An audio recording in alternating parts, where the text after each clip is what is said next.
આપણા વિસાવદર, ભેસાણ, જુનાગઢ ગ્રામ્ય મત વિસ્તારમાં છેલ્લા 2-2.5 વર્ષથી ધારાસભ્ય નથી, જનપ્રતિનિધિ નથી. કારણ કે ભાજપે છેલ્લા 2 વર્ષથી ચૂંટણી થવા દીધી ન હતી. અનેક બાબતોએ જનતાનો અવાજ વિધાનસભામાં પહોંચી શક્યો નથી.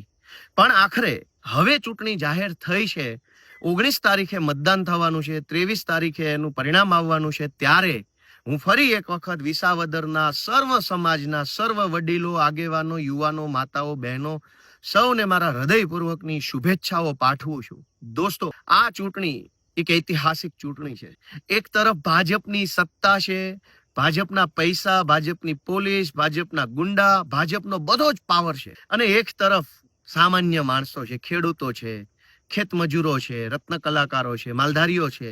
એક બાજુ પાવર છે, સત્તાનો પાવર છે, એક બાજુ જનતાની તાકાત છે. દોસ્તો, હું આ ચૂંટણીનો એક નિમિત્ત છું. ઈશ્વરે, આમ આદમી પાર્ટી અને ગુજરાતની જનતાએ મને એક નિમિત્ત બનાવ્યો છે, એક માધ્યમ બનાવ્યો છે. વાસ્તવમાં આ ચૂંટણી હું નહીં, વિસાવદર, ભેસાણ, જુનાગઢ ગ્રામ્યની જનતા લડે છે.